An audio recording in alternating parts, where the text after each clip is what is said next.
extra practice number 1 and watch my recording, maybe you can type in the chat box. Had you done yourself the extra practice 1 and also watch the recording?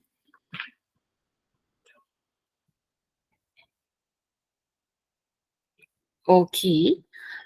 So do you find like different or your answers are sort of like up to mark already because you more or less know that mindset as a fraud examiner, or you're just like doing reporting?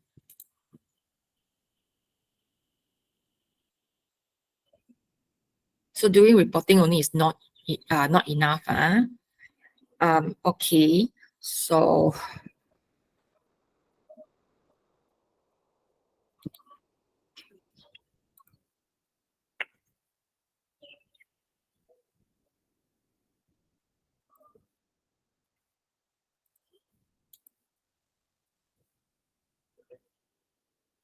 So basically, for extra practice 1, I will not repeat again, but I would like to share with you one of the students' answer. So basically, if you answer like that, is quite good. So you know there are two parts when you look at a case study with some financial statement extract. You might have to do analysis if the question asks you to, but extra practice 2 is slightly different, right? So for extra practice 1, you can also do something like that. So this student actually started with vertical analysis. Okay, so he actually set total asset as 100%, which is very normal, and also total liabilities and equity as 100%. That means your total debit is 100%, total credit is 100% to see the weighting and so on. And then for horizontal analysis, he set 2018 as the base tier. Somebody say something. Oh, thanks. Yeah, I'm not presenting. Very long never go Google Meet online. I'm demonstrating a student's answer for extra practice 1. You can do like this also, it is quite good. Now he started off with vertical analysis whereby he set total debit as 100%. Okay, total asset, total debit. And he also sets total equity and liabilities as 100% total credit. Okay, so after you analyze like that without writing the implication, which is okay, then proceeds with horizontal analysis. So horizontal analysis, I think he set 2018 as the base year. Sorry. For this, right, he's setting like current year and prior year. So this is current year 2021 and then prior year 600. And then after that, he used the difference divided by the base year. Now this one cannot be done in such a way because if you are taking 2018 as the base year, then you have to take the difference of the current year. If you are doing 2020, then that will be the 2020 minus 2018 number and then divided by 2018 number. So if you are taking 2021 as the current year, and if you want to lock 2018 as a base year, then you can use this minus this. After that, divided by the base year amount. So if you want to do like that, also can. Okay, if you want to compare this year and last year, also no problem. So this year is 2021, last year was 2020. So what happened is your base year amount will be the last year amount, not 2018 amount. Otherwise, it will not be consistent, right? So you will take 900 minus 600, which is 300. That's correct. And then you use 300 divided by the base year amount, which will be 600, because you are taking the difference this year and last year. And you will find that if you take the difference this year and last year in this question, the percentage will be lower. The percentage will be lower. You can do either way, but you cannot do half-half. You cannot compare these 2 years and then take 2018 as the base year. Okay, cannot do half-half like that. Yeah. All right, but very good attempt. And then after that, this student proceed with ratio analysis. Then only the symptoms. So in terms of calculation, you put in the formulas and all that. Then after that, only you write about the implication, picking up, from the analysis that you have done. You can do a bit of reporting from the analysis, and then you can write the implication of that calculation or of that ratio. What does it mean, and what is the possible symptoms if that's the case, and so on. So I suppose this student started to raise the so-called symptoms from vertical analysis followed by horizontal analysis. Although it is quite good, but it is not good enough, because it is not, of course lah, because we are just like beginner, right? So it is quite good already, but definitely not good enough. So if you look at this from the total assets, about 60% consist of current assets, and then about 40% non-current asset. It will not put the company in danger, because you will not be expecting fixed asset being very high and current asset being very low. So it is always not the point. It is always not the point. It really depends on the nature of business. So let's say if we're in a servicing industry, maybe our fixed asset is not that much, right? But if you're in a manufacturing industry, like you're a factory, your fixed asset will be a lot, right? Maybe you need warehouse, maybe you need like a building, maybe you need like a lot of equipments or machines or forklift, whatever is it. So the fixed asset might be very high in that sense. But if we're having a servicing industry, if you don't own a building, you lease a building, basically, or you only do a normal rental like that, there is no finance lease. So basically, you wouldn't have a very high fixed asset or non-current asset, right? So probably we don't write like that lah. So maybe you can actually zoom in, like looking at the verticals up there, right? Looking at maybe the account titles in there, maybe. So earlier on, the PPE is like 40%, right? And then maybe trade receivable is like 6%, inventory is 29 and 26 this. So over here, maybe the most suspicious one might be trade receivable, because back in 2018, it only represents 6% of the total asset, but it increases all the way to like 15%. So we from here we only got to know that trade receivable, the weighting or proportionate based on total asset is like growing. That means a lot of people, a lot of customer owe this company money, and we will have to take note on that. Because the next thing that we might have to find out is whether we are collecting money beyond the credit terms, for example. Are we having issues in collecting money from customer who owes money? Are we not efficient in collection? So that will be the things that we might want to look at. Yeah. Because this is the only one which is more shaky.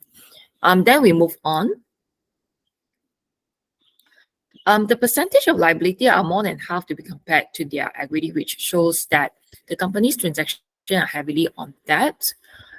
This one is a general comment on financial statement analysis. I think this can be done through doing debt ratios, debt to equity ratio. You can do a debt ratio, equity ratio that is called solvency test. So if you do a solvency test, scroll up, is it? Vertical analysis, maybe I'll change color.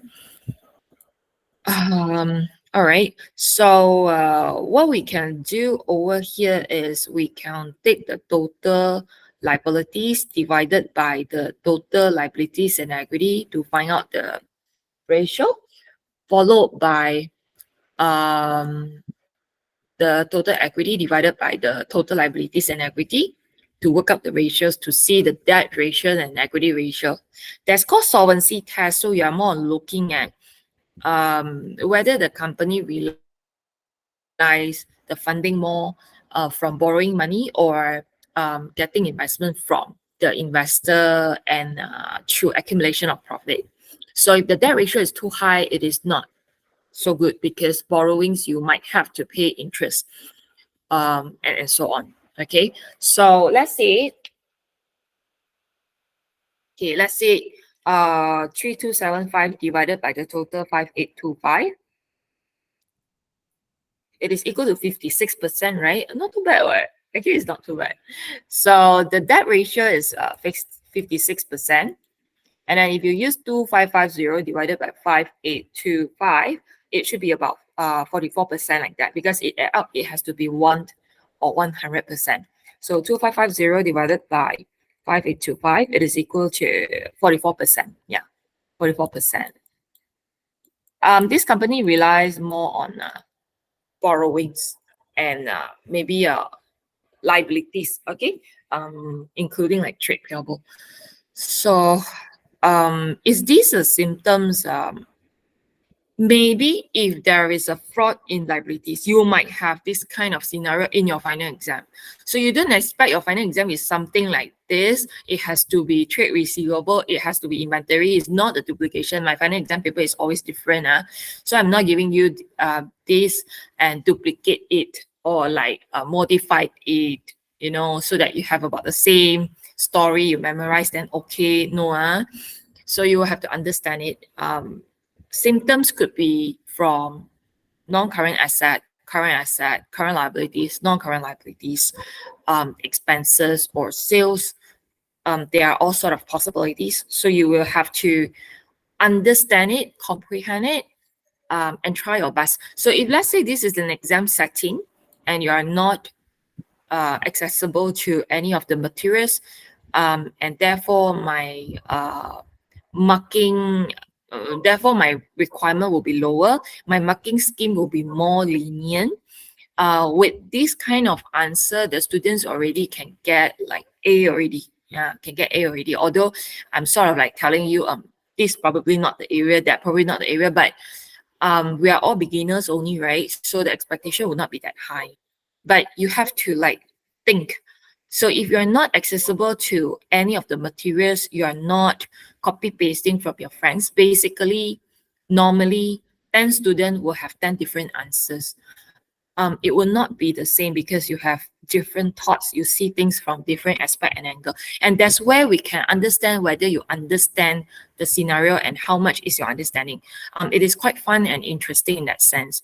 Everyone will have different way of writing because you see different angle, you think differently. And that's where I will give you like more marks and all that. I will understand your level of understanding, or at least something like, you know. So this kind of answers already considered quite good.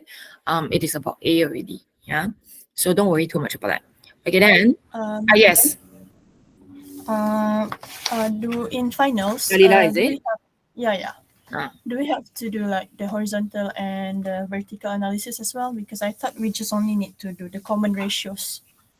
Okay. So it depends on the question. You see, extra practice 1 and 2, they are different types, although it is also like about financial statement analysis, like totally different. So like this question, you actually have that question that you have to do analysis, and then the hint said that you might want to do horizontal or vertical, right? In a question. You might, okay? And you're always not required to do everything under the sun, because that's not what you have to do. You're not in the principle of accounting class.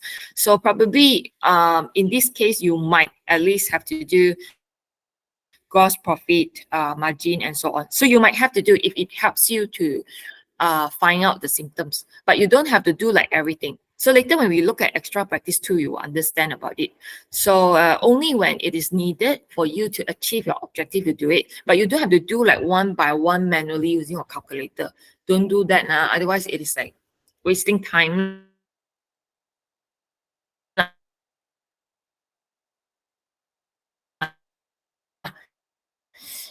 So you only do the things that will help. You might have to do it, maybe 1 or 2, for example.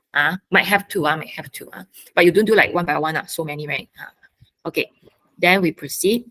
A good question. So after that, from 100% sales, the latest 2 years saw that the cost of goods sold lower than the net sales, but it is different story for 201 and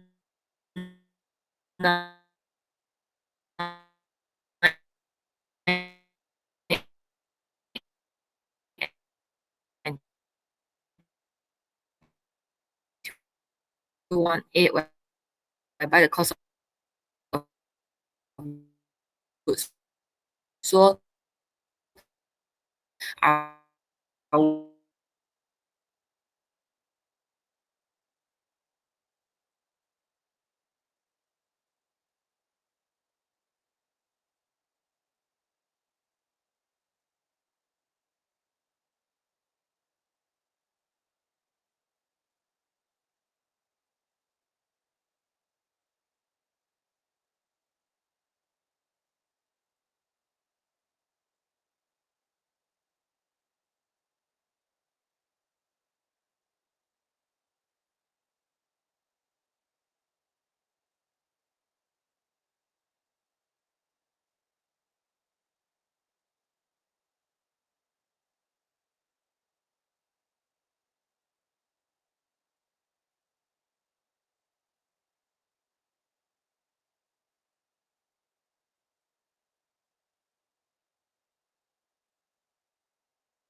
is like the net cash decreases, right? I think the net cash outflow is getting more, right?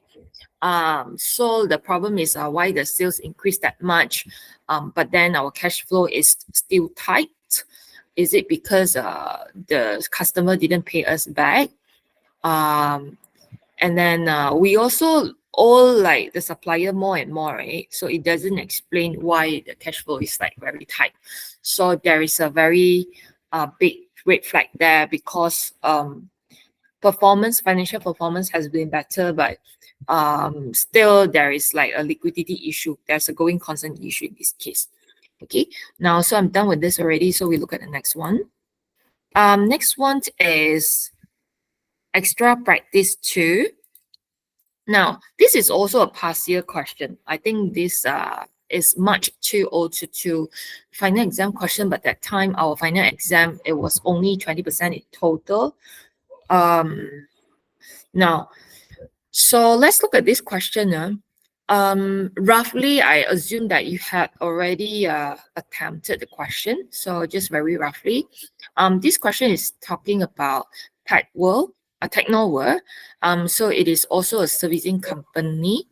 They give limited service assistance, and then they also trade on internet technology widgets. That means they are selling widgets and also giving a little bit of service assistance.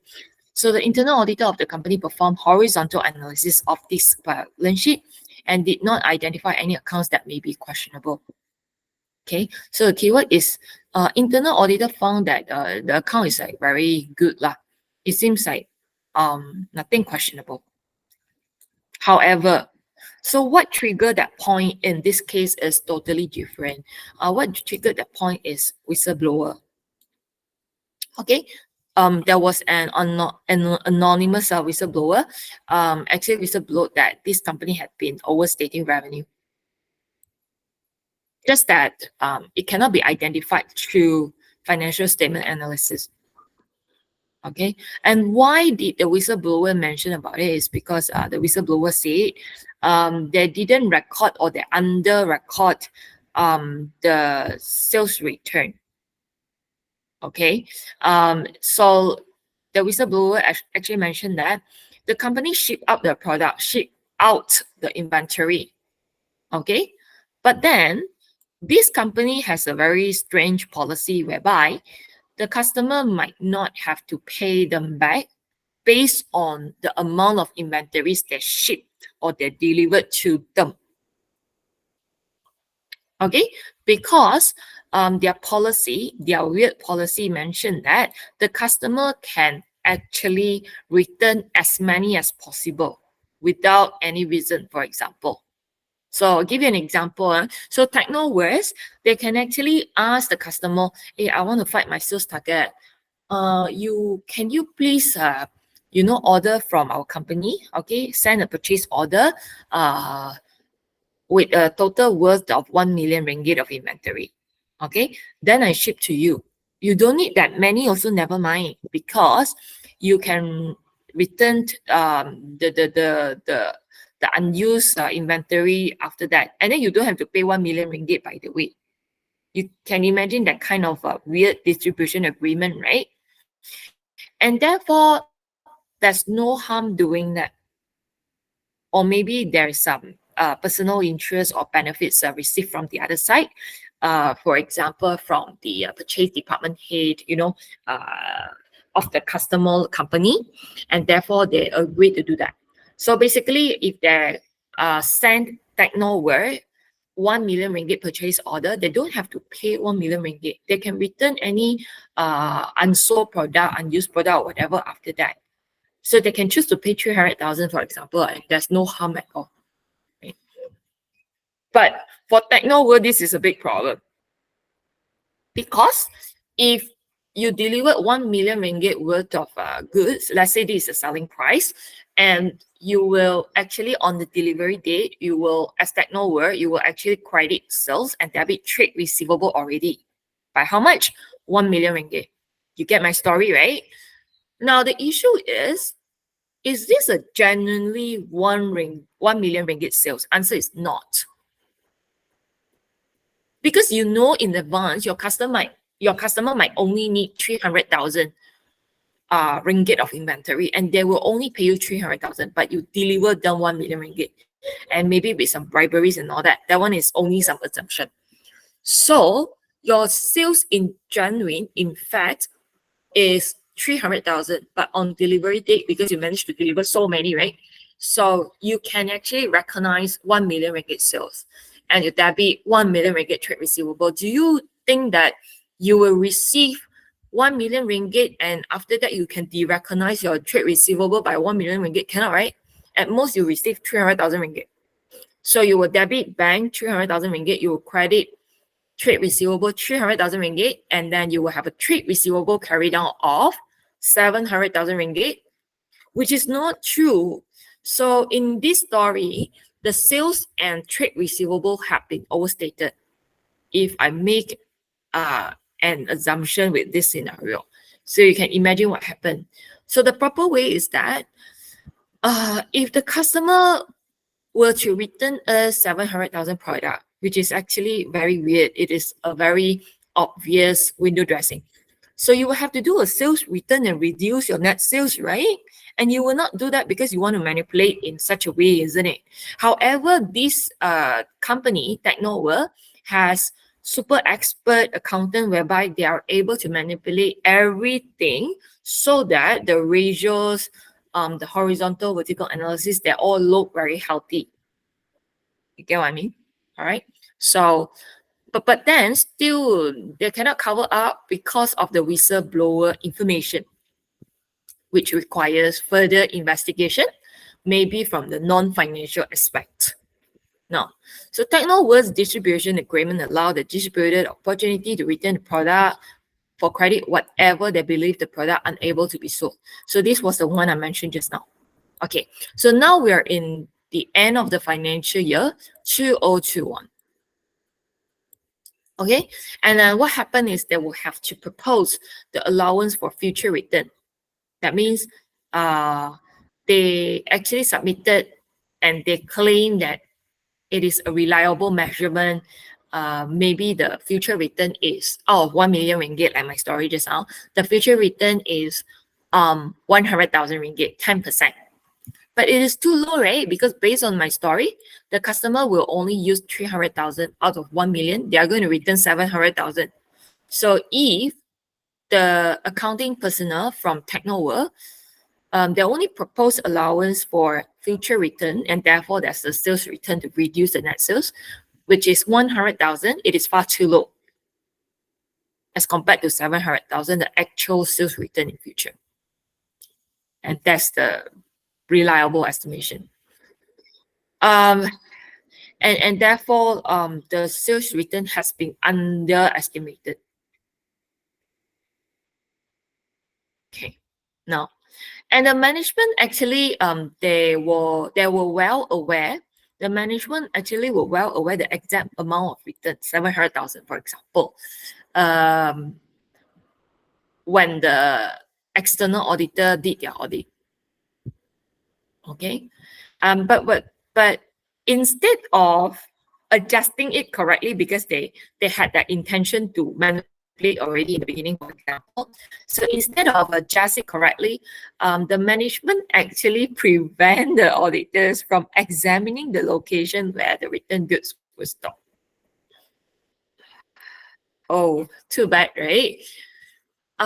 And therefore, this is the limited scope. The auditors cannot give a reasonable opinion that you study in your auditing class already, isn't it? Not even a qualified opinion, right? This is a disclaimer, not really. So not only that, the management also, not the management, sorry, the accounting personnel also altered the computer record to support a reduced level of returns. Maybe they keep 2 books. Okay, so the accounting personnel understate sales return. They alter the documents, and then for the management, they actually didn't allow the auditors to do a physical examination, right? And all these suddenly blew up because of a whistleblower. Okay. Then, so this is a relatively short case study because it was only a 20% final exam during COVID time, right? So imagine you're a fraud investigator looking at the balance sheet with accounting anomalies undetected, together with the whistleblower's tips. What would be your action? Now, I tell you what, forensic accounting is like this. You have to do a breakdown of the question. You have one paragraph of questions. There are actually many requirements. So you're not like having one paragraph and you are only expected to answer one question. There might be a couple of questions in that paragraph. You have to do a breakdown. To read the first sentence of the jump in the conclusion, and then you make a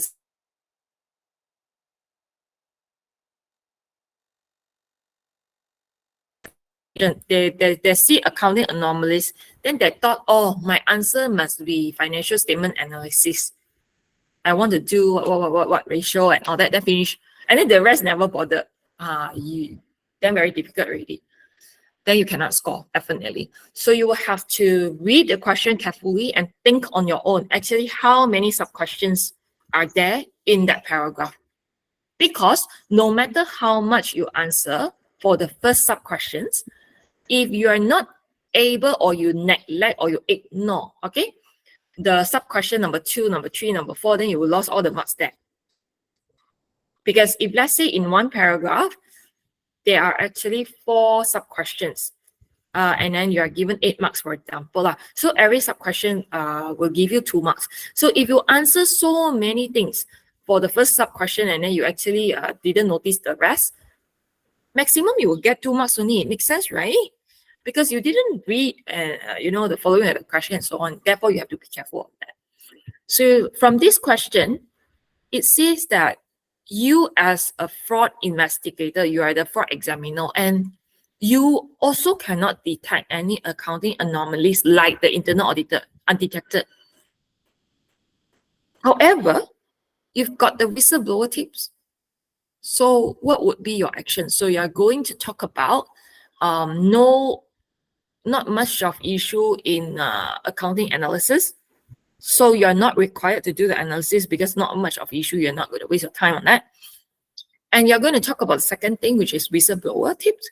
And then you are going to talk about the third thing is what will be your actions when you cannot find issues in financial statement analysis, but there are the insider information, for example, like whistleblower tips and all those. So this one is 6 marks. So the students are given some financial statement data, extract, only like this. All right. And then you are actually not required to do any calculation in this case. Not like the previous case. So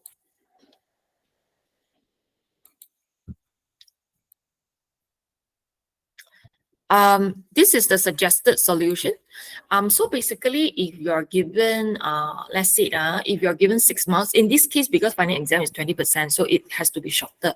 That will be about maybe 6 points. But since we got back our 50% final exam, it will be like this. When you have your first point of explanation, and then you must have the second point to elaborate your first point. Our first point is not explanation, sorry. So for example, you say whistleblowing is one of the key methods to discover fraud symptoms. So that's the first point, right? And then you will have to explain on your first point, right? Maybe you explain what does it mean for whistleblowing or why, and whatnot. So that will be 2 marks already. Then you move on. So you don't have to write whistleblowing for like 3 paragraphs. No. So when you have 1 point about whistleblowing, you only need another sentence to talk about it. Then you go for the next point, because I found that many students, because there are lack of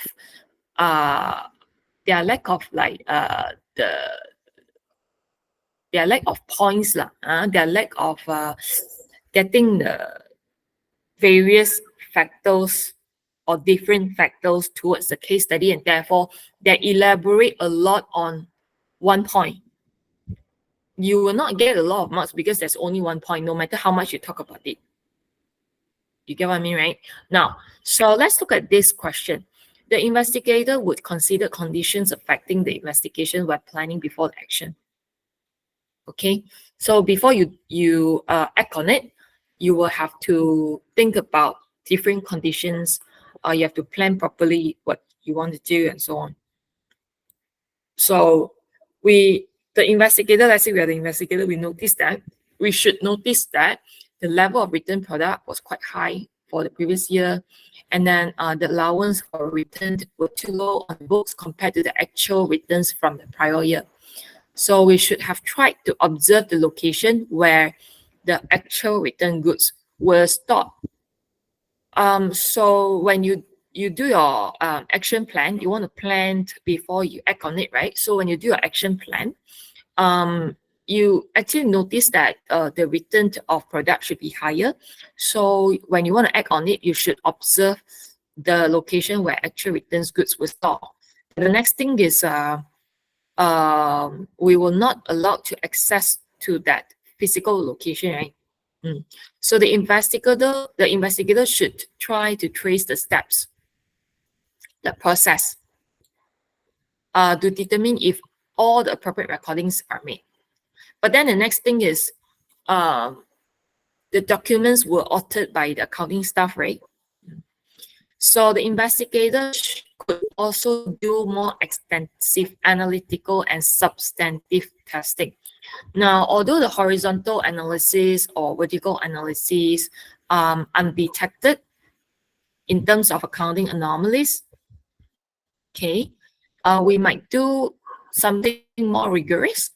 Maybe we look at sales return horizontal analysis, and also vertical analysis with net sales as 100% or gross sales as 100%. Okay. But by right, every point you will should have one more sentence to support. So later on, I will show you the student sample, which is very good. Now, if you remember, we have to apply high order reasoning, right? So the high order reasoning is to think in that way, not only according to the audit procedure, because the accounting personnel in Technoware, maybe there were auditors before, maybe they are actually super expert, they knew all the auditing process, and therefore you have to think out of the box. You cannot only follow the typical audit process. So you as an investigator has to consider at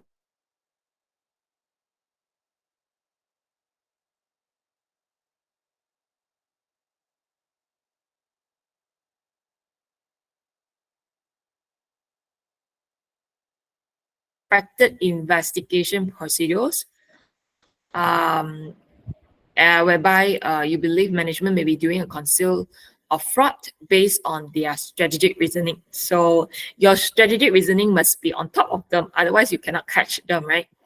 So the investigator may perform unexpected inspection of the location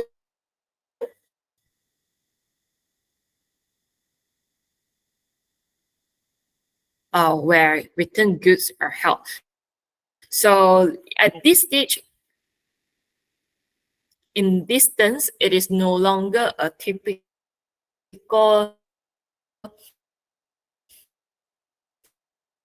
uh, uh,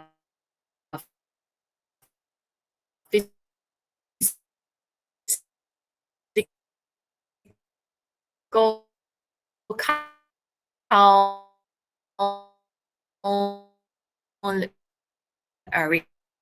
request. You're not like writing an email, hello, no,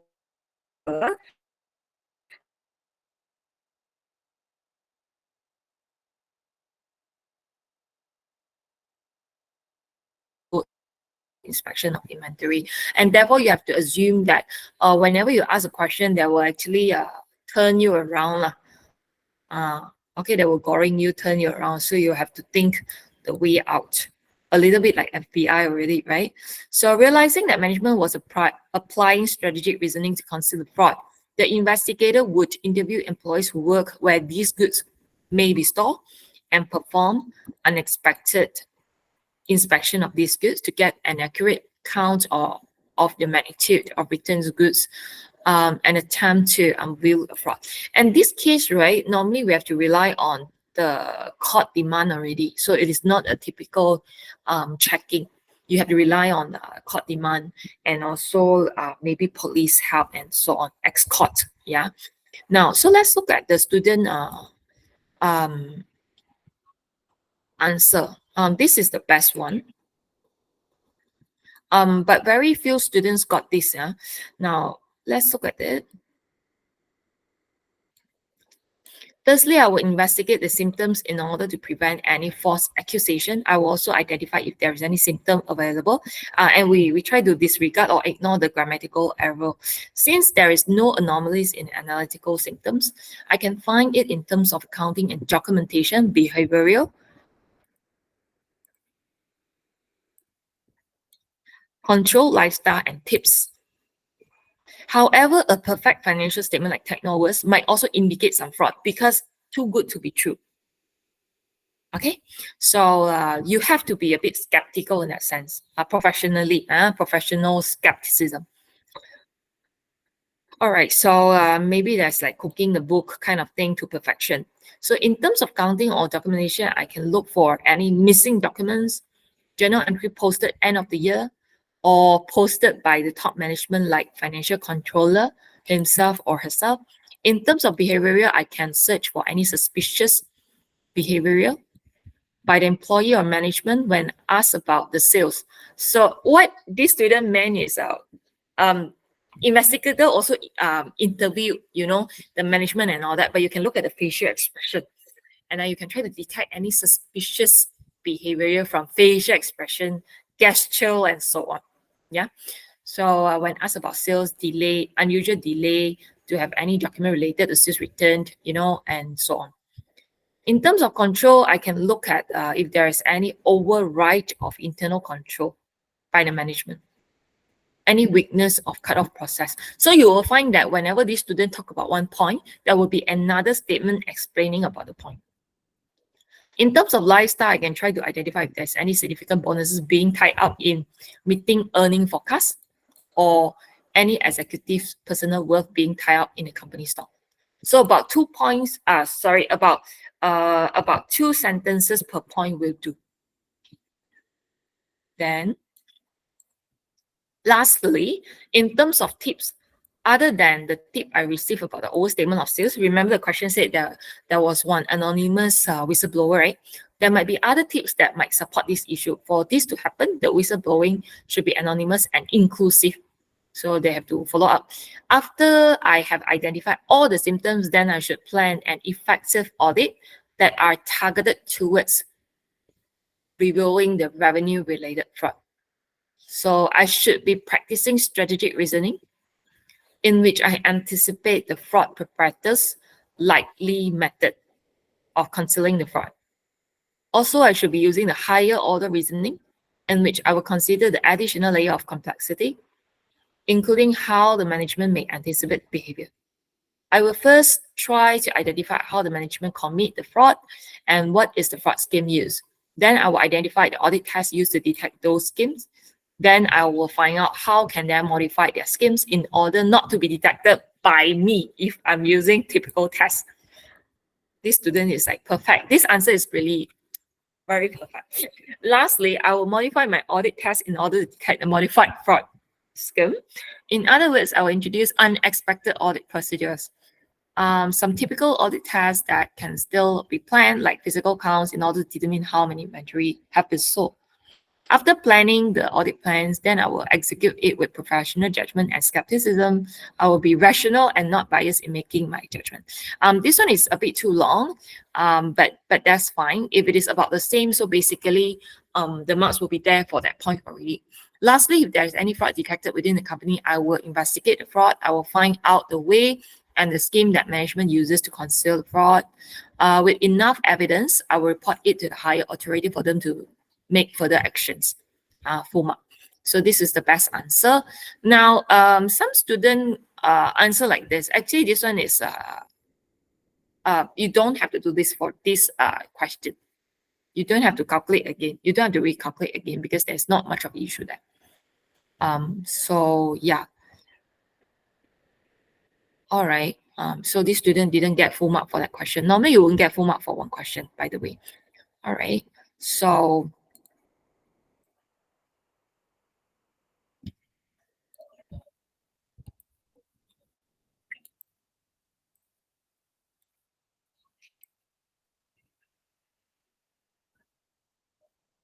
but like extra practice, it is suggesting, right, which type of analysis you prefer, as if I did 2 analysis takes time. Afiq, you are talking about number 1 or number 2?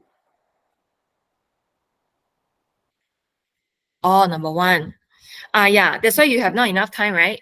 You watch my recording, right? Actually, you do have to do everything. Let's say there's 12 marks in total for extra practice 1. 6 mark will be for implication, 6 mark will be for calculation. So it is about 2 marks per point. So if you're doing horizontal analysis, that will be 2 marks only, no matter how much you do. So you can choose to pick horizontal analysis for trade receivable only, that will be 2 marks. Then 2 marks for vertical analysis, for example. Then if you do vertical analysis, let's say gross profit margin, enough already. Then 2 marks for ratio analysis, you can pick 1. So if let's say you didn't do horizontal analysis, but you do ratio analysis like inventory turnover, receivable turnover, and also gross profit margin, it will also fulfill the requirement. In an exam setting, because you're not accessible to many stuff and then you have not enough time, right? Yeah, so there you go. Okay, and now I'm going to give you a briefing. Sorry, before the briefing, we will do other types of fraud. A very short one. It will take about 15 minutes, I guess. Then only I start giving you a revision for your final exam this time. I'm very excited to see your answer this time around because I felt this time the question is a bit creative. It is sort of like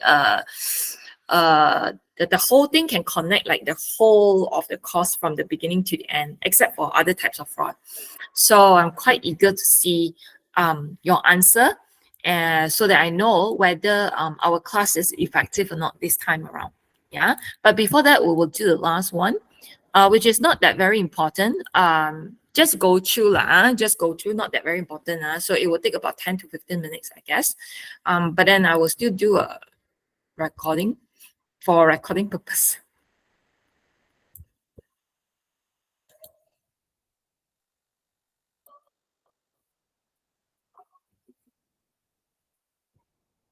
Okay, so basically you will be seeing in UROX, right? Other types of fraud. This is the PowerPoint slide, and this is the only thing that you will have access this time around.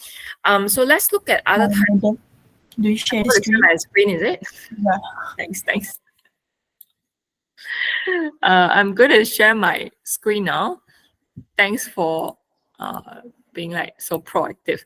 Okay, so this is UROX course card under modules week 12. Other types of fraud. This is the only thing that you can access so far. PowerPoint slide. All right. So we will start now.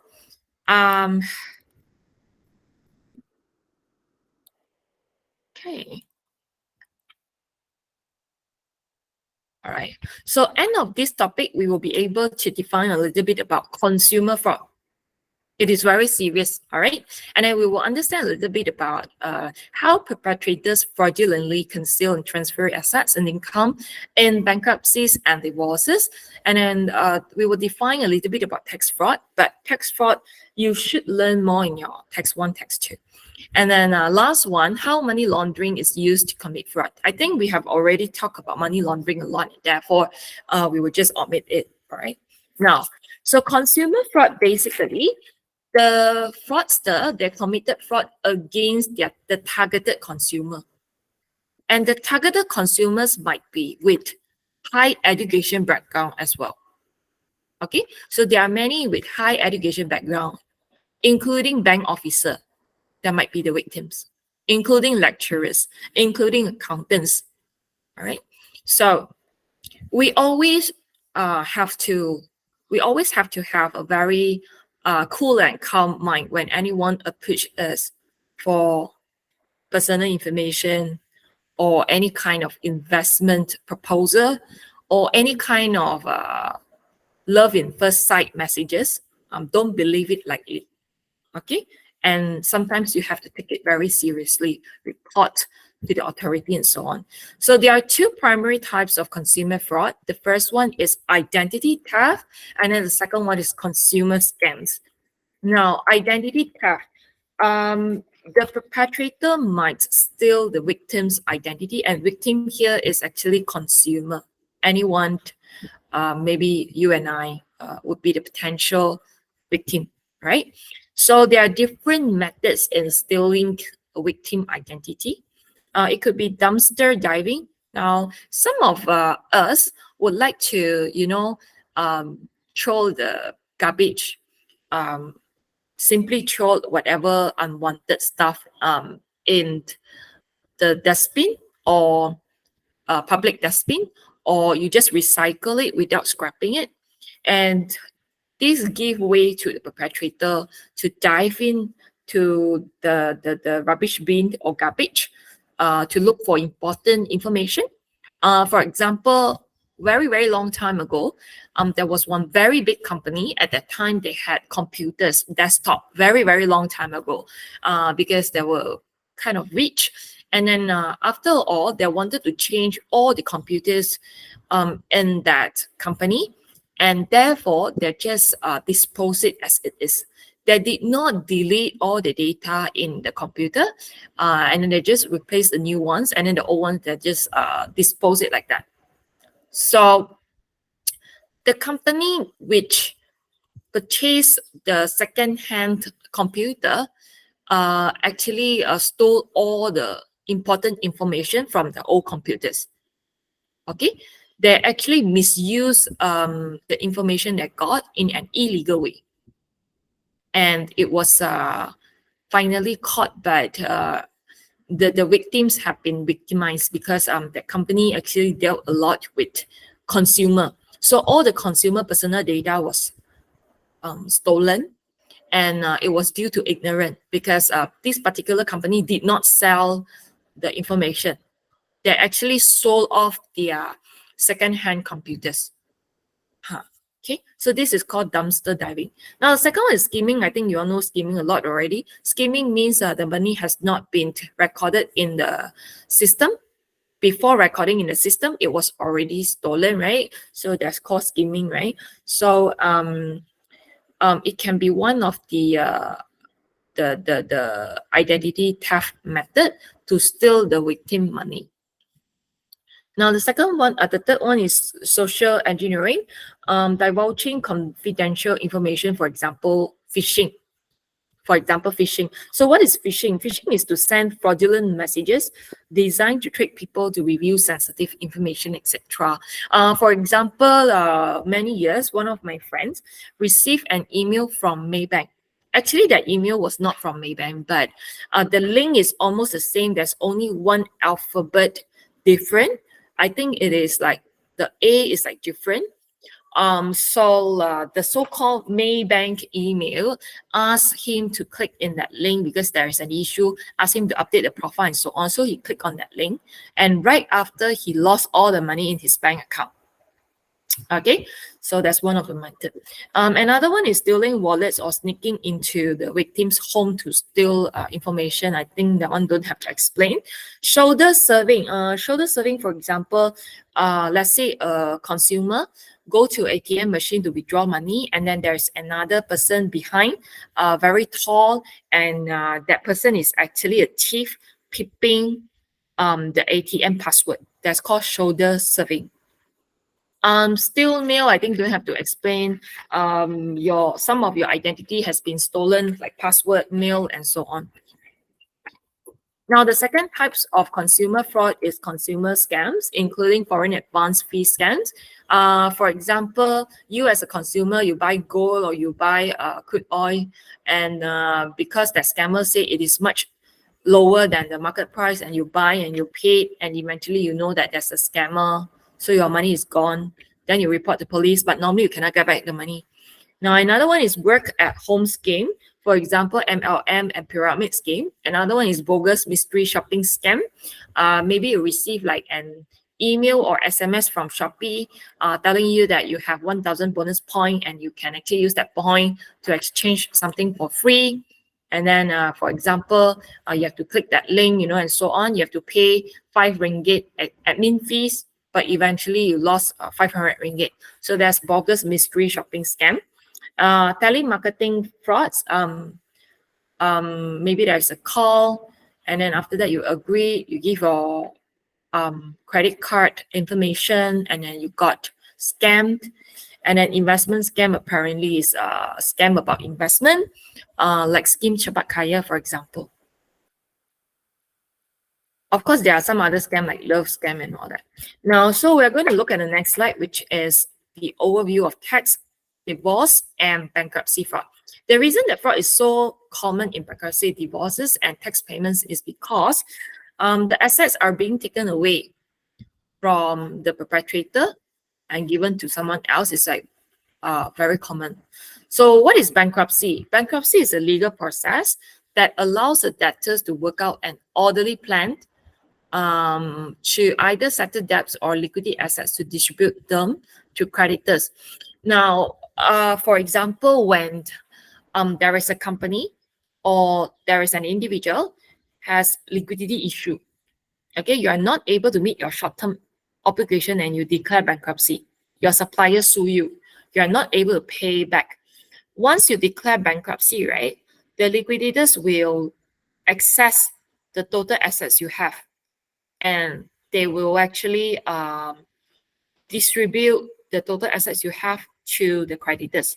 to the secured loan first, followed by the unsecured loan. So normally those who declare bankruptcy, they don't really have a lot of assets under their name or under the company's name. And therefore, most of the suppliers or borrowers would not get back the money, and they cannot continue chasing the money because that person declared bankruptcy already. Of course, that person cannot own any asset, cannot own a car, and so on. All right. So it can be a fraud because the bankrupt, before he declares bankruptcy, he could actually transfer his asset, for example, money, to his spouse, family members, and so on. And therefore, once he declared bankruptcy, under his name, not much of assets, and therefore, the debts that he owed will just be, written off as bad debts.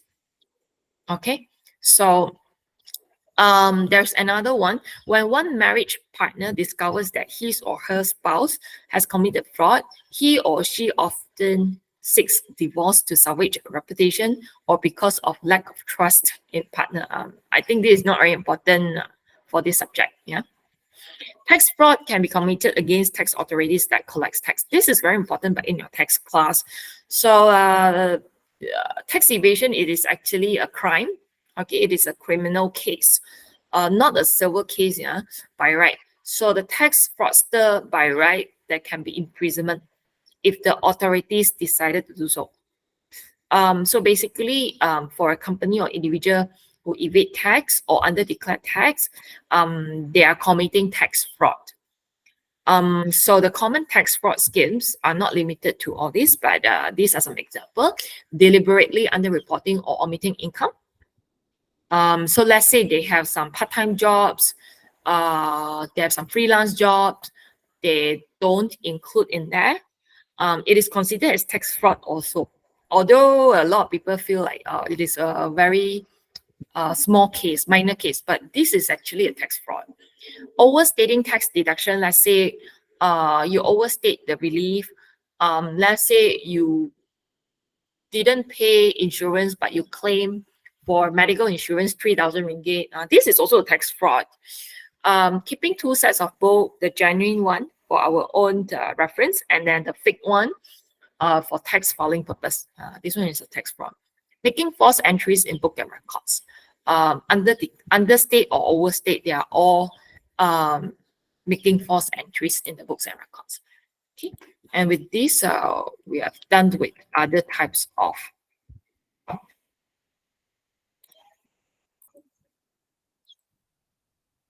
Okay, then the last thing we will do is revision. You'll find that today I'm sort of like rushing, right? Because our CPA results were out last Friday. So I've been like ice dropping, looking at the results, tie back. The problem is because CPA Australia, the test and everything was in Australia, right? Set by Australian, and everything was regulated by Australia. So only Asia country we are more controlled. So for CPA Australia, they will send the results to the student individually. And therefore, the students return to the campus and upload, their result slips and all that in my Google Drive. And I will have to tie one by one. We have 100 over students. I'm not done yet. So what happened is later on, I will have to meet Sir Chandran to talk about it one by one. If the student pass all, nothing to talk about, just proceed. But we have so many students got through one or didn't get through at all. That's the problem. We do not know whether the management wants them to repeat or proceed. But I wrote the remarks already to suggest them to proceed or whatever. So that's the issue. So I've been with a lot of excitement. And therefore, I talk very fast as well. Now, I've decided to invite two students. One is a female. She did her ethics and governance as a non-member last semester, and she scored high distinction. So I will invite her. Another one is existing CPA. He had completed all the CPA papers except for GSL, the last one. So last semester he passed I think he passed. Sorry, he had left the last two paper.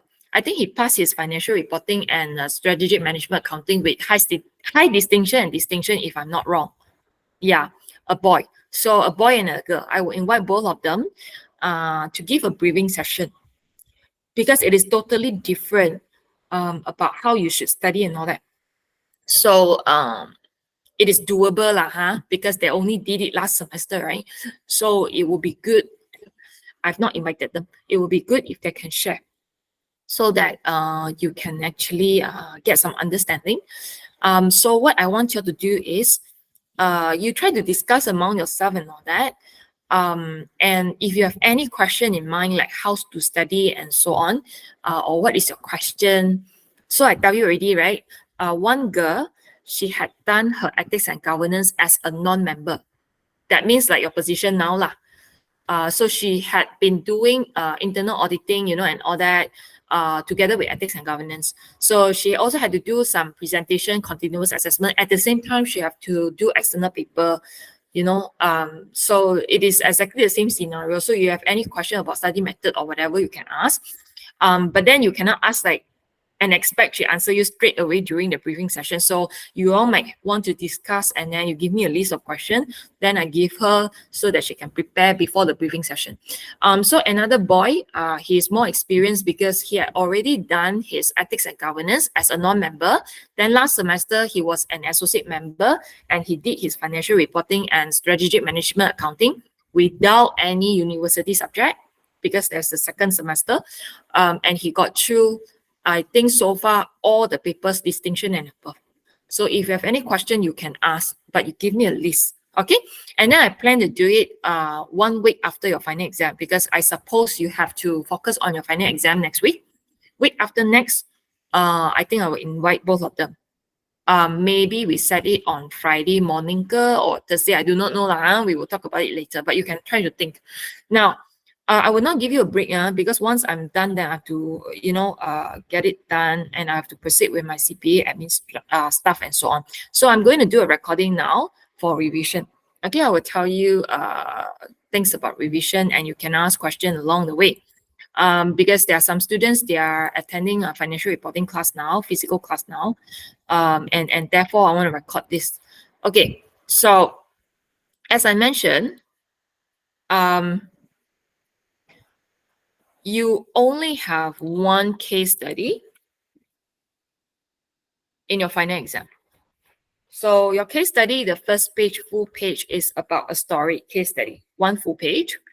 And then the second page is financial statement. All right, financial statement extract, not the full version. Then only you have 3 questions and all are related to the case study. And as I mentioned just now, you will have to do a breakdown for every question because every question might have a few sub questions. Okay, so 3 questions, right? So there's 1 question, 20 marks, and there are 2 questions, 15 marks each. Altogether, 50 marks. Altogether, 50 marks. Now, the one that you have to calculate all relevant ratios will be 20 marks because you will have to identify if there is any accounting anomalies. You have to do calculation to be exact.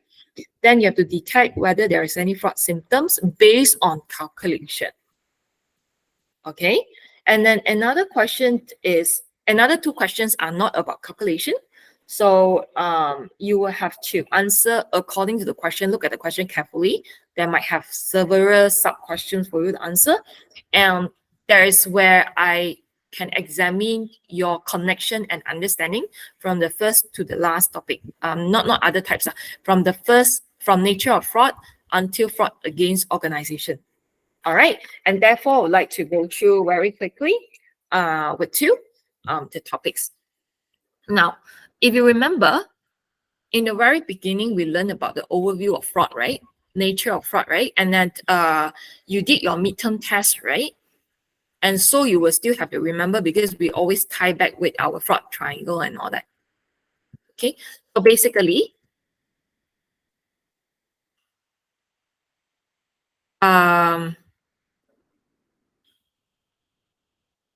not this, sorry. I think it's part 2. So basically, you have to understand that fraudsters, the newbies, they are accidental fraudster, and then there might be perpetrator fraudsters with more experience. They've done a lot of fraud cases already and so on. Yeah. And then why people commit fraud? You might want to use fraud triangle or other theory to explain about it. Okay.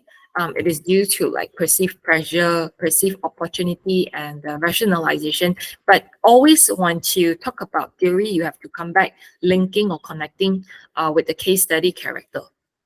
So when you talk about example, when you talk about the theory, then you have to tie back with the case study. For example, the manager in this company committed in this kind of fraud, or possibly committed in this kind of fraud because of financial pressure, for example. Okay, and therefore, there are many elements of pressure, right? And then opportunity normally derives from lack of internal control. Okay, maybe the internal control is not strong, or the policy is strong but override by the management. Maybe there's no tone at the top. Okay, so these are all very important.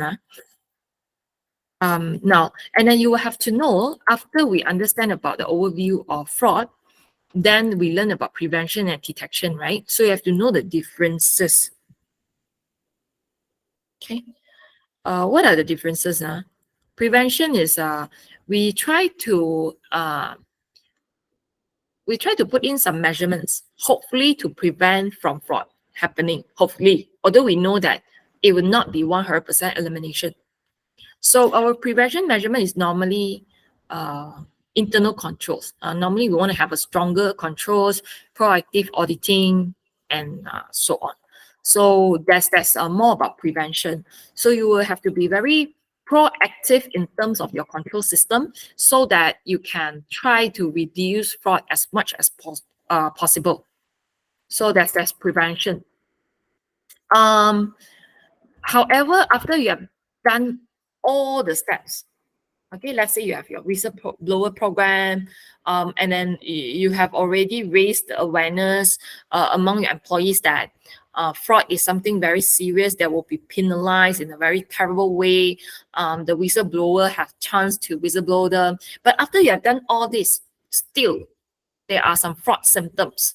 Then you are going towards the next step, isn't it? Because you have done all the measurement to prevent from fraud, but if the symptoms arises, then you will detect the fraud symptom and see what are the red flags and what are the further actions needed, isn't it? So that's the main difference between prevention and detection. And we have 6 parts, right? So we have accounting anomalies, internal control weaknesses, analytical anomalies, extravagant lifestyle, unusual behavior, and tips and complaints. So you have to know all this. So these are the categories of fraud symptoms for fraud examiner to detect in an easier way or slightly easier way. So you have to understand each of them and tie back with your case study. Okay, you might not have all applicable in the case study, so you just choose the one which are applicable. So this is about fraud detection. Now, symptoms that do not mean that fraud has already been occurred. So if you can only see symptom, then you will see that there is a symptom. We can check maybe through looking at this or that. Okay, we want to see whether this symptom eventually is a fraud or not. Then you do your further investigation and so on. So you have to check whether the unusual behavior has got something to do with stealing money from the company, or the unusual behavior is simply because there is a family problem of their staff in the at home. So it has got nothing to do with the company's transaction. So symptoms is just a symptoms. So you can try to detect by looking at theft act, concealment, and conversion. After that, okay, no more already. Then the next one is fraud investigation. Now, if there is a theft X that you have identified, then you have to investigate it and solve it. But we are not so much looking at forensic accounting about solving the problem like court case and all that. We are not looking at that, right? So we normally only stop at investigation. We don't have to learn how to solve the problem and so on. Okay, we just have to find out the problem in this course. So we do have some methods when we have to make an investigation. So you can like interview, or you can do physical observation like the case study just now, like the extra practice just now. So there are different methods, but still we have to remember we have to apply higher order strategic reasoning. Don't just do the normal auditing test that you learn in your auditing class, because it is far beyond that when you talk about investigation. All right, so you can actually look at the chain of custody of documentation. These are not very important. When I say not very important, that means not very important. Okay, then the next thing very important is you must know how to differentiate between management fraud and fraud against organization. Okay, so basically I mentioned in the class before that management fraud normally is the fraud on behalf of organization. That means the top management, they are manipulating the account for the company to impress the stakeholder like shareholders, maybe the suppliers, okay, or maybe the lenders, so that they can borrow more money, they can ask for more investment from the shareholders and so on. So this is management fraud.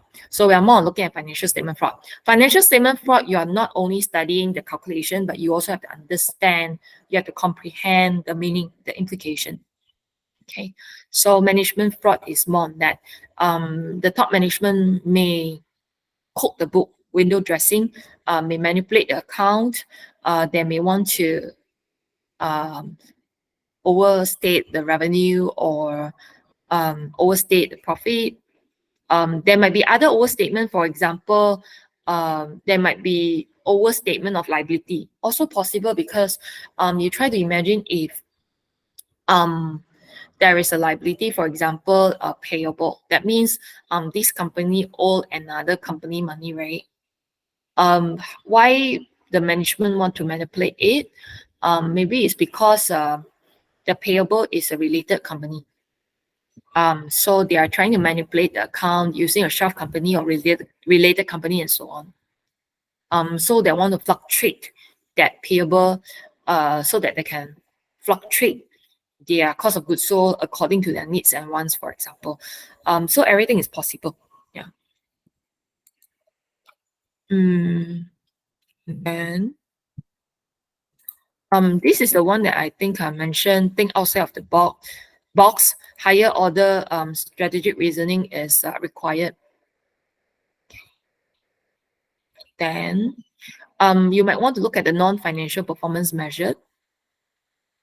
Okay, non-financial performance, that means the things that you can't find it from the financial statement. For example, the number of staff. Okay, for example, the number of facilities. If the company is growing, then the facilities should be more, not less, right? Like the pharmaceutical company that we mentioned before. This one not so important. Okay, then all right, the detail I do not talk about it. Okay, so basically management fraud is like that, and fraud against organization is different. Now, fraud against organization, normally the company is the victim. The company is victimized by the perpetrator. And who is the perpetrator? The perpetrator may be the employee or someone outside, customer, supplier, through collusion. So it could be, the perpetrator could be a top management in this case. For example, let's say the COO collude with don't know, maybe supplier or customer out there, to cheat money in his own company. That's called fraud against organization. So the company is victimized by the employee or someone else outside the organization, or both through collusion. So it could be occupational fraud. This one means the employee actually victimize the company. Okay. So how to victimize? Maybe asset misappropriation, embezzlement, misuse, abuse of power, and so on. Okay. So you also have to understand how to detect fraud against organization. It could be whistleblowing. It could be very strong anti-fraud controls. So you have to know the measurements also. Okay. How to detect them, what are the measurements to detect fraud against organization, no matter it is asset misappropriation or whatever related fraud. Then these are the details that you can look into it on your own. After that will be corruption. Over here, corruption is more on business corruption.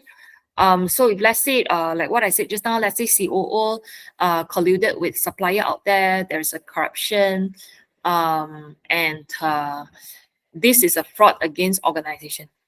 They are not doing with the benefit of the company, but with self-interest, Okay, so corruption, there are many types.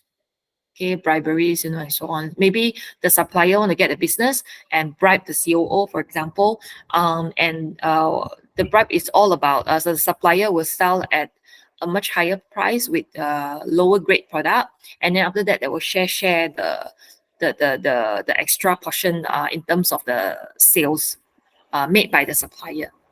Again, that's a bribery. So if the COO, for example, work at the interest of the company, the COO will not choose this supplier, but the other supplier with a better quality. Okay. So you will find that if it is a fraud against organization, the company, the organization is a victim.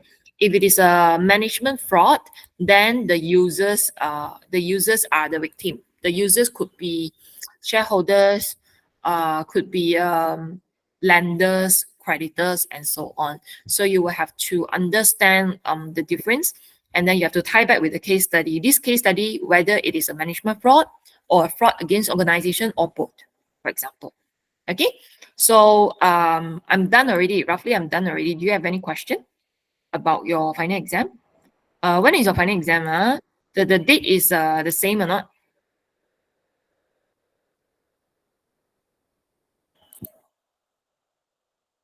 Oh, the date is the same. Okay, Sibyl want to ask question, is it? So, madam, you mentioned that for some of the case studies, we might not have to do a horizontal or vertical analysis, and we might just have to do the ratios. How do we know whether we need to do it or we don't need to do it? Okay. This is an indirect question asking about whether this time around or final exam we have to do it or not, right? Okay. So in order to, with the hope that you can score better in forensic accounting class, because you probably cannot score very well in FAFO, right? So I have that kind of hope. It is not very objective, by the way. So basically, this time around your final exam, you will have to prepare. The question says all relevant ratio. That means by right, you have to think on your own what is the meaning of all relevant ratios. This time around, there's no hint at all whether you have to do what kind of analysis. But I suppose you will probably not have to do horizontal and vertical analysis, but you might have to pick one or two to find the weighting. One or two to find. For example, like the one I did recording for extra practice, I did trade receivables divided by current assets as 100% because I want to know, because I felt when I glanced through, I felt that the trade receivable increased a lot. So I want to see whether the weighting of trade receivable out of the total current asset has increased a lot or not. Then I want to tie back with my receivable turnover, right? Because it is related, right? So I want to do that thing. You might have to do something like that, but you're not required to do like all the vertical and horizontal analysis. And wait now, the financial statement analysis, that question 20 marks, right? 10 marks, 10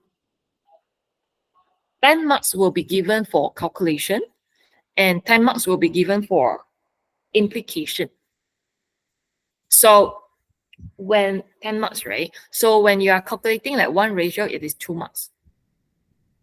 So you probably have to, no matter how, you have to work out 5 calculation. Either it is a ratio, but you don't do all your vertical analysis and you count it as one, because if you do all your vertical analysis, that's like a lot, right? Because you can count a PPE out of total asset, then a bank out of total asset, then even easily get 5 already, right? It is not counted. If you want to do like a vertical analysis, only one will be counted. Horizontal analysis, one will be counted. You choose the one that you need to. Otherwise, you just focus on the ratio analysis if you have any. But you need to have this time around, final exam, you need to have 5 calculation. 5 calculation is equal to 10 marks. You don't have to do like a lot. And then another 10 marks will be the implication. So you don't do A and you explain B. So you do A, you do that 5 calculations. And then when you do your implication, you tie back with the calculation that you have done just now. Otherwise, there's no point to calculate, right? So if you calculate everything, PPE, out of total asset, but you have nothing to talk about it, then this is not counted, because that's not the red flag that you are looking at. The red flag that you are looking at, it is counted as like 1. You get what I mean? Yes. Yes. So your final exam is on 21st. What can I see here? It is on 21st of June, which is on Wednesday. Yeah, 9 o'clock. And this time around, it is a bit different. I'm not your invigilator during that point, but I will be there standby just in case you have question. But you don't ask me the answer, like how to answer this question or what is the meaning of this and that. So I will just stand by in level 13. The invigilator will actually, call me if there's any like mistake or typo, which is possible as well. Okay, the last thing is I will now mark your attendance. If you have a question, you can shout as well. While marking your attendance. Madam. Yeah, Dalila. In extra practice question 2, Yeah. we have another 2 questions. Do you want? You got the 2 question also. The one you Okay. shared, yeah. Okay. That 2 question, I share with you now if you want to. The second question is a very simple one. You will not have this simple question now. That time was COVID time. Everyone is like blur. So yeah. So that semester the student didn't score well. Anyway, although I have this simple question. So question number 2 is a simple calculation. You just have to calculate horizontal and vertical analysis based on this. You don't have this kind of question in your final exam this time around. This is too easy already. So your answer will be over here if you have done it already. How many marks? 8 marks, right? So basically, this is your horizontal analysis and your vertical analysis, and I try to make it very exaggerating so that you have something to talk about. So basically the gross profit is like 25, and suddenly increases to 52%. I'm talking about this. I'm talking about this. Okay. You see 1, 2, 3, 4, 5 is the marks allocation at that time, with limited access to the student. Of course, now my expectation will be higher because it is a physical class and all that, right? No. Okay, so we find that the sales increases bit by bit, and the sales suddenly increase a lot in 2021 as compared to 2020. And then the COGS increases bit by bit and suddenly drop.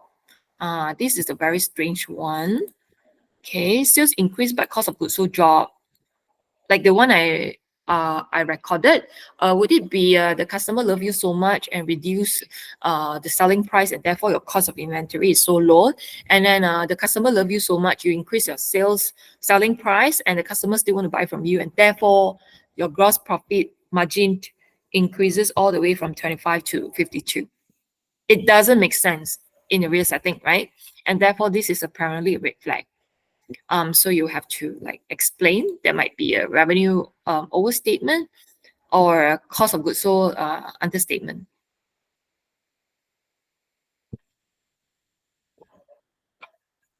So you have cost of goods sold understatement and revenue overstatement, but you have to support with the calculation. So normally you calculate first, then you explain based on the calculation.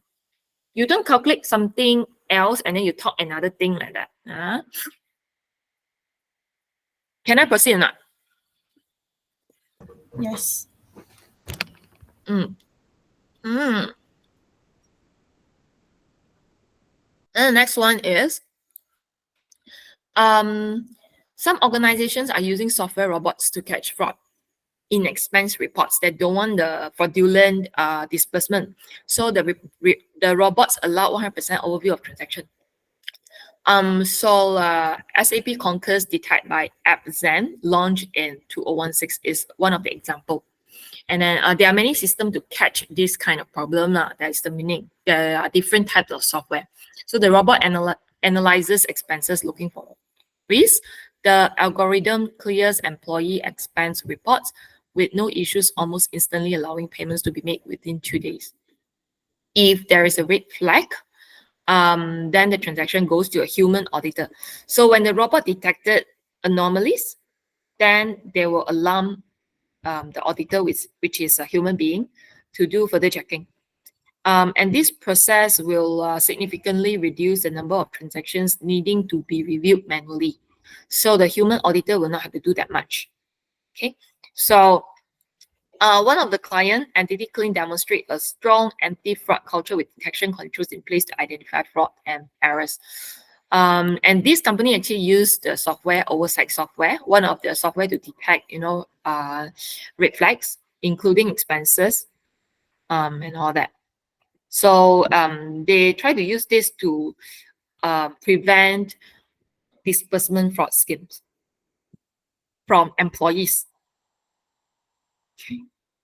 Now, you as a fraud investigator, what are the potential ways to increase professional skepticism? And do you know that if you are the fraud examiner, if you are an auditor, then okay, because independent auditor, you just have to do audit once or twice per year, right? For your auditee, right? And then you're not going to be very in-depth. You're using sampling to see whether you are going to give a reasonable assurance that there is no material misstatement, isn't it? However, as a fraud examiner, you are beyond that. So you cannot assume when you look at this kind of company that they have very strong internal control, they have very good culture, and they even have the big data to identify red flags, and therefore the test of control is good. And you do not have to do a lot of substantive tests. You have to put less effort. You can put less effort in that auditee because the detection risk is high and the audit evidence that you have to gather is low. You don't have to gather that much of audit evidence. This is auditor. But if you are a fraud examiner, you will still have to keep your professional skepticism. Okay, you might also want to have that kind of mindset. No matter how good, there might be potential fraud happening.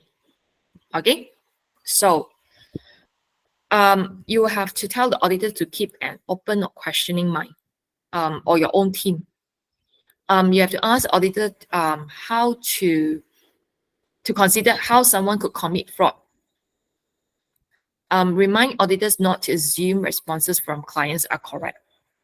Emphasize the importance of verifying authenticity. That means you are not over relying on the system. For example, oversight, is it? Yeah. Although oversight might be very strong in the market in identifying red flag, but you still have to keep your own professional skepticism. You must always have a professional questioning mind. You must always think how someone could commit, even with a very strong system in place. And then you don't assume that because there is a system and everything will be correct. Don't have to check. you will still have to check the authenticity of the documentation. You will have to choose maybe new or different or even high-end procedures that have an element of surprise beyond the capability of the system. You can consider individuals outside of the team in brainstorming so that they might view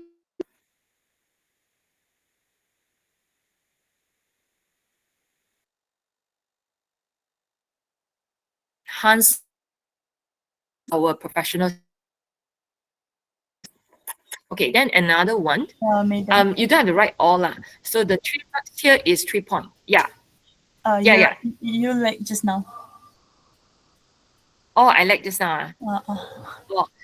So I mentioned that so these are the potential ways to keep or enhance, to keep or to at least keep or even enhance our professional skepticism. And there are 3 marks here, right? So 3 points will be enough, 3 of the point. But if all the 3 points are almost the same, it is considered as 1 point only. So these are some of the way that we are working like beyond that. As fraud auditors, we want to like have all these additional values. Then we are looking at B. How could an understanding of internal and external environment of clean facilitate the identification and evaluation of risk of possible fraudulent activities? Okay, now, so the question gave us a very positive side of that company, right? Our auditee is clean. This clean is like very clean, very good. The culture is very clean, everything is very good, but you will still have to maintain your professional skepticism as a fraud examiner. Okay, and then you will also have to have an understanding of possible internal and external environment that would lead to possible fraudulent activities, although the company is very clean, or at least is seen to be very clean. Okay, so when we perceive that company being very clean, we as a fraud examiner, we will still have to have an understanding of the environment of the company, so that we can evaluate the risk of possible fraud, right? So knowledge and understanding of internal and external environment of the auditee, that means clean in this case, clean company in this case, may uncover the incentives of pressure, opportunities, and attitudes, and rationalization. So we're sort of like looking at fraud triangle. I worry the student don't know, that's why I write the hint is to apply fraud triangle. You will have to remember your fraud triangle every time when you take an exam in forensic accounting, I suppose. So for individuals, you just have to explain a bit about fraud triangle. The incentive or pressure may be unrealistic expectation of the management or personal pressure. If it is from the company, then maybe it is financial goals set by the company, or the sales target set by the companies. So if it is too pressure, then there's the internal environment that the employees might commit fraud, and they find loopholes that they can run away from the system. So when it is seen to be very clean, it does not mean that it is purely clean. So you have to verify the authenticity on your own, okay, as a fraud examiner. And as for opportunity, it usually arises when there is an absence of adequate or effective internal control. So if there is an internal control deficiencies, then there might be a perceived opportunities. So although there is the oversight system there as a control, but you as a fraud examiner, you will still have to see whether the management override the system or not. So for example, the system detect some of the disbursement fraud, right? So is there a possibility that when the fraud disbursement is committed by certain top management, and then the management will override it? If that's the case, then you will have to, investigate on it. Now, another one is rationalization. It's the process of neutralizing or justifying the fraudulent activities or misappropriation. So we have to understand, maybe through interviewing, observation, and so on, to see whether there's any pressure from external environment, like very high competition in that industry, or there are any pressures, within internal environment, very high pressure work environment, for example. And all this might lead to fraud as well. So through understanding these factors will help the fraud examiner to evaluate the possible risk of fraudulent activities. So 3 marks, right? You will have to point out 1 point, 1.3 marks. So there are 3: pressure, opportunity, and rationalization, and explain on that, then they will get full 3 marks already in this case.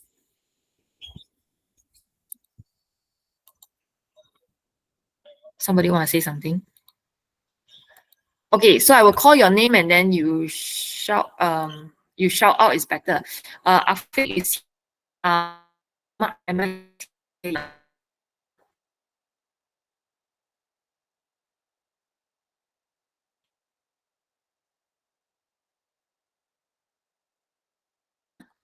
okay. Then wait, maybe I should stop recording first. Did I record? Oh yeah. Okay, Isma not here. Kershu? Yes, madam. Okay. Kershu, yeah, Isma also here. Sorry. Okay. Then Kyrie. Oh, Kyrie is attending class. Attending FR class. Kyria, I saw Kyria just now. Dalila, yes. Akma.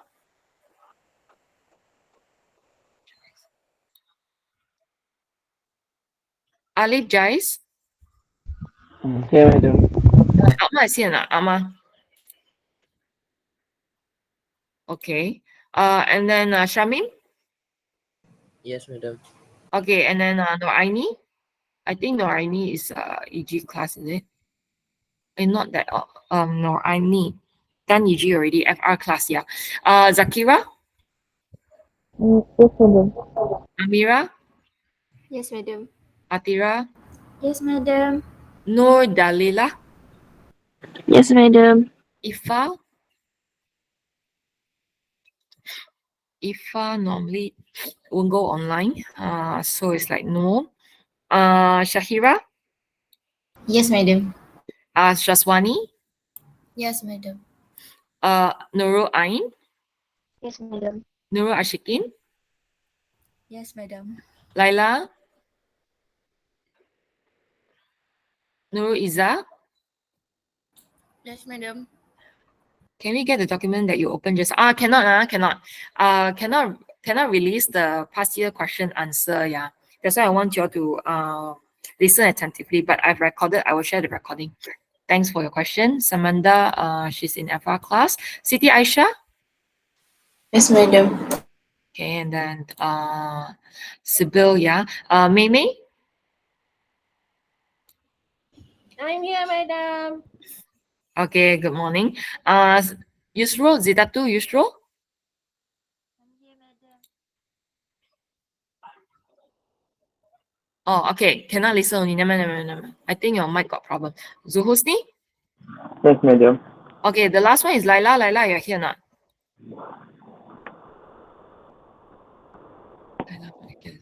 Okay. So I'm done already, and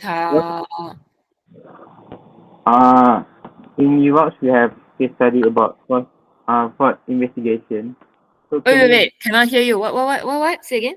In UOPS, we have. Madam. What happened to Amma? Oh, Amma want to say he's here. Lah. Okay, I'm here. okay. I'm here. Just now in washroom, is it? Yeah. Yeah. I help you to find out reason already. Zuhusni, what do you say? What part A say again? In UOPS, we have case study about fraud investigation. Oh. So, can you share the answer for that case study? Oh, wait, I check now. Fraud investigation. Yes, madam. Let me see. Fraud investigation.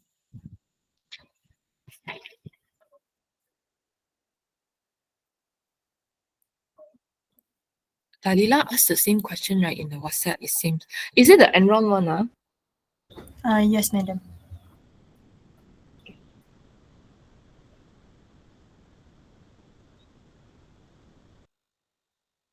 Wait,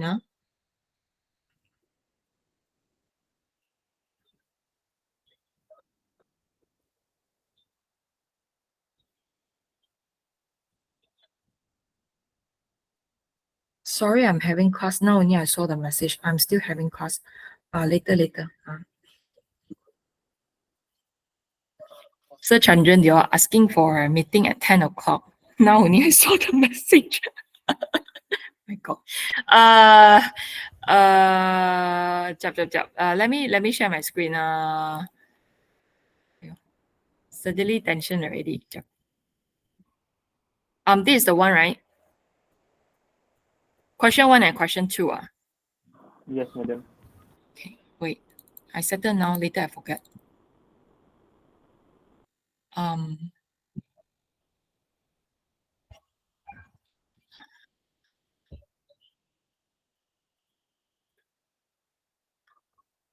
Okay.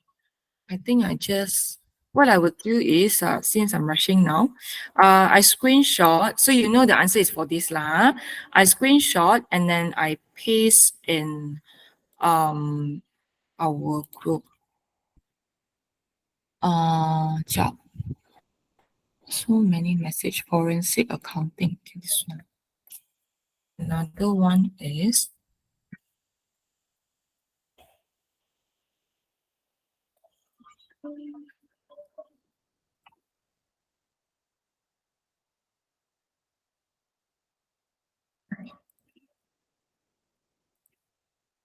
okay.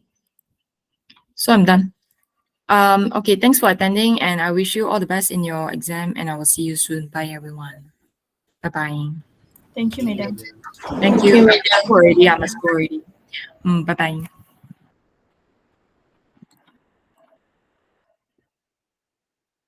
Thank you, madam. Thanks. Okay, bye, madam. Bye.